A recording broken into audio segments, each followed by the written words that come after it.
Si vous aviez la crainte de perdre votre passe sanitaire ce mardi 1er mars car vous n'avez pas fait votre troisième dose de booster, pas de panique, ce ne sera pas le cas.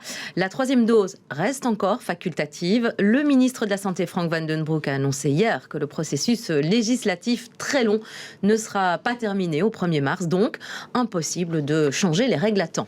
Oui, et selon le journal Le Soir, 75 000 Bruxellois risquaient de se retrouver sans CC valide au 1er mars. Et puis cette fois, c'est officiel, les pharmaciens vont pouvoir vacciner contre le Covid-19 dans leur officine. La Chambre a approuvé hier soir le projet de loi qui les autorise à pratiquer cet acte médical. Une bonne nouvelle pour l'APB, l'Association des pharmaciens de Belgique, qui espère pouvoir appliquer cette nouvelle mesure dès la mi-mars. Écoutez Nicolas Echemont, porte-parole francophone de l'APB, il insiste sur le rôle de proximité auprès de la population joué par les pharmacies. Ça faisait déjà quelque temps que les pharmaciens s'étaient proposés pour participer à la gestion de la crise Covid et d'ouvrir le canal de la pharmacie pour proposer la vaccination contre la Covid en officine.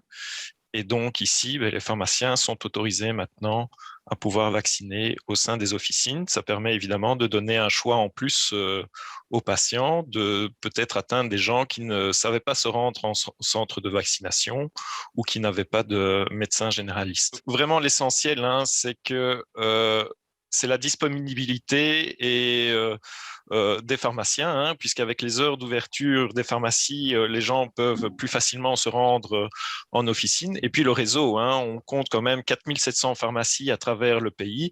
Donc l'accessibilité est très forte pour pouvoir se faire vacciner en officine. D'autant que maintenant, en région Wallonne, on commence à fermer tout doucement des centres de vaccination, des centres qui étaient quand même proches, même si certains restent ouverts.